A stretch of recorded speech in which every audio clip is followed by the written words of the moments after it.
बंगाल की मुख्यमंत्री ममता बनर्जी को कल शाम चोट लगती है, जिस पर अब मिस्ट्री क्रिएट होती दिख रही है। बंगाल की सीएम ममता बनर्जी को लगी चोट को लेकर बीजेपी ने बड़ी मांग कर दी है। बीजेपी ने चोट के मामले की जांच की मांग कर दी है। बीजेपी के दिलीप घोष ने कहा है कि ये सब कैसे हुआ, ये बहुत बड़ा सवाल है, इसे लेकर जांच होनी चाहिए। इस वक्त की बड़ी खबर आप देख रहे हैं। कल आपको बता दें कि देर शाम ममता बनर्जी को लेकर यह खबर आई कि किस तरीके से उनके चोट लग गई, उसके बाद उनको अस्पताल ले जाया गया, स्टिचेस उनको आते हैं। लेकिन अब भारतीय जनता पार्टी ये कह रही है कि ये सब कुछ इस तरीके से नहीं लग रहा है कि बस चोट लग गई क्योंकि मुख्यमंत्री हैं, इतनी बड़ी चोट कैसे लग गई, ये सब कुछ इस पर जांच होनी चाहिए। क्योंकि कल तक तो वो ठीक थी, लेकिन अचानक से इस तरीके से उनके चोट लगना, और छोटी मोटी चोट नहीं है, ये मेजर चोट है, खुद टीएमसी ने कहा। ঘটছে কি ব্যাপার প্রশ্ন অনেক আছে, ঠিক আছে, কিন্তু অসুস্থ হয়েছেন, চোট লেগেছে, তাড়াতাড়ি সেরে ওঠেন, এটা আমরা চাইব। এখন বহু লোক বহু প্রশ্ন করছেন। প্রথম হচ্ছে ওনার সুস্থতা, তারপরে এটা নিয়ে তদন্ত হওয়া উচিত যে কী করে ঘরের মধ্যে চোট পেলেন, কেন এগুলো হয়নি, অনেক প্রশ্ন থাকে সব ঘটনার।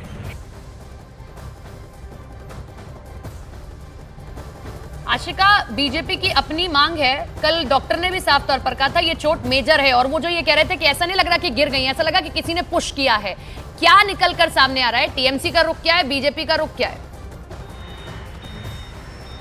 देखिए, सबसे पहले तो सपना यहाँ की तस्वीरें आपको दिखा दूं। बिल्कुल कालीघाट पे हूँ। ममता बनर्जी का जो घर है ठीक इसी गली में है। आपको इसके साथ ही बता दूं कि कल जब मेडिकल बुलेटिन बता रहे थे डॉक्टर, तब ये कह दिया था कि she felt push from behind, लेकिन बाद में उसको लेकर के कई बार क्लैरिफाई कर चुके हैं कि नहीं, ऐसा नहीं है कि किसी ने फिजिकली धक्का दिया, बल्कि उनको ऐसा झटका लगा, कहीं से धक्का लगा, तो ऐसा नहीं है संभव था कि उनको फिजिकली कोई धक्का लगा। पुलिस की बात करें, पुलिस सूत्र भी ये बता रहे हैं कि ऐसी कोई शिकायत उन्हें नहीं मिली है, और क्योंकि शिकायत नहीं तो एफआईआर नहीं, इसीलिए इस मामले में फिलहाल इस एंगल से कोई जांच नहीं हो रही है। लेकिन कंट्रोवर्सी से लेकर के सपना जरूर खड़ी हो चुकी है, क्योंकि ये बड़ा बयान, पहला मेडिकल बुलेटिन जब ये डॉक्टर देते हैं तब ये कहते हैं कि she felt a push from behind.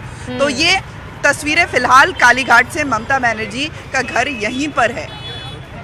यही चीज है आशिका, जो आप कह रहे हैं ना कि ये जो बयान बदला, आखिर क्यों बदला। लौटेंगे आपके पास में, बने रहिए हमारे साथ में। बंगाल की सीएम ममता बनर्जी की चोट की वजह से लेकर बड़ा सस्पेंस घेरा गया है, और इसके सस्पेंस के पीछे की वजह है कोलकाता के एसएसकेएम का मेडिकल बुलेटिन, जो ममता की सेहत को लेकर कल रात दिया गया था। लेकिन इसके 3 घंटे के भीतर ही अस्पताल की ओर से अपने मेडिकल बुलेटिन को लेकर सफाई तक दे दी गई, जिसका जिक्र आशिका भी कर रही थी कि ये जो शक गहरा रहा है, ये जो कंट्रोवर्सी बन रही है, उसके लिए कोई एक शख्स नहीं तैयारी कर रहा है, या भारतीय जनता पार्टी क्योंकि विपक्ष की है तो वो कह रही है, बल्कि जो एसएसकेएम का मेडिकल बुलेटिन जारी हुआ उसको लेकर ये सब कुछ है।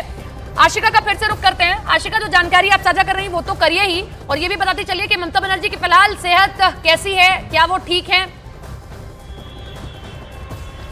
देखिए, फिलहाल बिल्कुल स्टेबल है। जैसे कि तस्वीरें भी मैं आपको दिखा रही थी, जैसे लगभग रोज यहाँ पर सुरक्षा के इंतजाम रहते हैं, वैसे ही आज भी हैं। हो सकता है कि कोलकाता पुलिस के जो पुलिस कमिश्नर हैं सीपी, वो खुद यहाँ पर 12 बजे के करीब आए, मुख्यमंत्री से एक बार मुलाकात करें। तस्वीरें यहाँ मैं आपको दिखा रही हूँ, साथ ही साथ आपको बताती हूँ कि अब बिल्कुल ठीक है। हालांकि काफ़ी खून बह गया, ये कहा जा रहा था जो परिवारजन है उनकी तरफ से। कल उन्होंने लगभग दिन भर कुछ नहीं खाया, उसके बाद रात को बिस्किट और दूध सिर्फ ये खाया, दवाई लेनी थी इसके वजह से। और उसके बाद सर पर जो टाके लगे हैं वहाँ फिलहाल दर्द है, बेडरिडन रहेंगी करीब 1 हफ्ते तक। आज भी डॉक्टरों की टीम आएगी, परीक्षण करेगी, निरीक्षण करेगी। कल भी सीटी स्कैन, एमआरआई सब कुछ किया गया। आज भी ज़रूरत होगी तो और भी टेस्ट किए जाएंगे। सपना, चलिए आप नजर बनाए रखिए। बहुत बहुत शुक्रिया फिलहाल के लिए, आपका जानकारी के लिए। ममता बनर्जी को पीछे से धक्का देने की थ्योरी क्या थी, वो सबसे पहले एसएसकेएम की ओर से सामने आई। अस्पताल की ओर से जो कहा गया वो आपको हम सिलसिलेवार तरीके से बताते हैं कि क्या क्या चीजें हुई हैं। ग्राफिक्स आप देखिए। अस्पताल शुरुआत में दावा करता है कि ममता बनर्जी को पीछे से धक्का दिया गया। अस्पताल का दावा नंबर 1, एक बल के जैसे ममता को महसूस हुआ। अस्पताल का दूसरा दावा नंबर 4 है, पहले भी न्यूरोलॉजी इलाज हो चुका है। तो सस्पेंस तो यही है ना कि पहले आपने कुछ कहा, फिर आप ये कह देते हैं किसी व्यक्ति ने धक्का नहीं दिया। ये आपको कैसे पता? अगर पुश हुई है तो कोई धक्का भी दे सकता है, ये भी बात हो सकती है। एक बल के जैसा ममता को महसूस हुआ, पहले भी न्यूरोलॉजिकल इलाज उनका हो चुका है। तो ये जो पहले बयान दिया गया था वो सही, या बाद में जो दिया गया वो सही, या फिर पहले वाला बयान को किसी के कहने में आकर बदला गया है?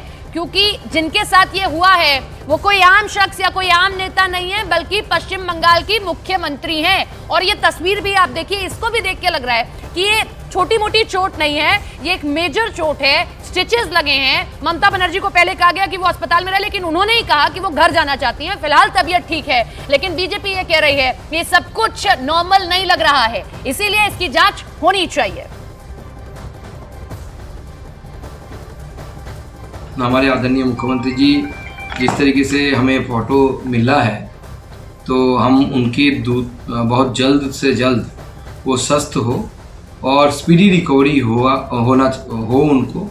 ईश्वर के पास हम वही प्रार्थना करते हैं, उनको जल्द से जल्द इससे स्वस्थ होके फिर से स्वाभाविक जीवन में लौटे, ईश्वर से यही प्रार्थना है। चोट बहुत गहरी है, हमने देखा है, जो फोटो देखा है काफ़ी it is disturbing, it's a very deep wound. उनको सर में कोई चोट ना लगे, और जब वो गिरी थी क्या कोई सर घूम गया था या कोई ब्लैकआउट हुआ था, उसके कारण तो नहीं हुआ था, ये एक बात थी। लेकिन वो लग रहा है कि रिपोर्ट जो है वो अच्छा आया है, ऐसा लग रहा है। तो हम जब बहुत नहीं, वो मैं नहीं कह सकता हूँ, मैं भी सब चारों तरफ से देख रहा हूँ, अब वो बोल भी नहीं सकते। अब ये हम चाहेंगे, सब लोग मिलकर ये चाहेंगे कि जल्दी से जल्दी वो रिकवर कर जाए। फाइटर है, बहुत जल्दी। ये भी एक संयोग है कि ममता बनर्जी को विधानसभा चुनाव के दौरान भी चोट लगी थी, और अब लोकसभा चुनाव से पहले भी उन्हें चोट आई। 10 मार्च 2021 को ममता नंदीग्राम में विधानसभा चुनाव के लिए नामांकन दाखिल करने गई थी कि इस दौरान वो घायल हो गई। ममता के पैर में चोट लग गई थी, आपको याद होगा, ये तस्वीर देख लीजिए, विधानसभा चुनाव के दौरान के 10 मार्च 2021 की। और इसके बाद उन्हें कोलकाता के SSKM हॉस्पिटल, जिसमें इस बार गई थी, उसी हॉस्पिटल में वो जाती, 3 दिन तक एडमिट रही थी। डॉक्टरों ने उनके पैर में प्लास्टर चढ़ाया था। इसके बाद ममता ने व्हील चेयर पर बैठकर पूरे विधानसभा चुनाव का प्रचार किया था। 2 तस्वीरें हम आपको दिखा रहे हैं, तारीखें अलग अलग हैं, साल अलग अलग हैं, लेकिन चुनावी माहौल है दोनों में। पहला 10 मार्च 2021 जब पश्चिम बंगाल का विधानसभा का चुनाव था, असेंबली का चुनाव होना था, तब भी चोट आई। और दूसरी तस्वीर आपकी 14 मार्च की, यानी कि कल की, जब लोकसभा चुनाव के मुहाने पर देश खड़ा हुआ है। तो यह भी एक गजब सा संयोग है।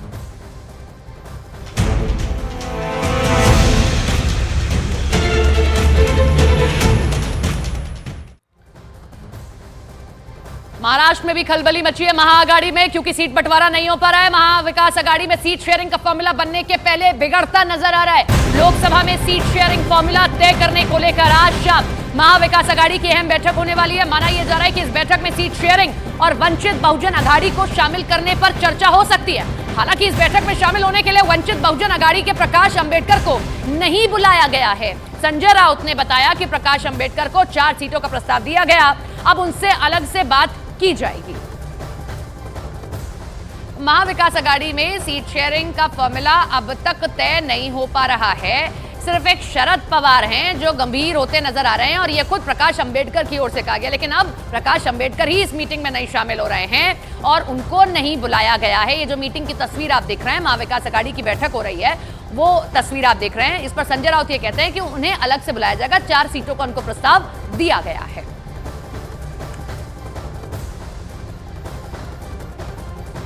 प्रकाश अंबेडकर जी हमारे महाविकास आघाड़ी के सदस्य हैं। पहले वाले मीटिंग में प्रकाश जी आए थे। आज जो हम बैठे हैं वो कांग्रेस एनसीपी में थोड़ी बहुत जो बातें चल रही है उसके ऊपर चर्चा होगी। हमने वंचित बहुजन आघाड़ी को एक प्रस्ताव दिया है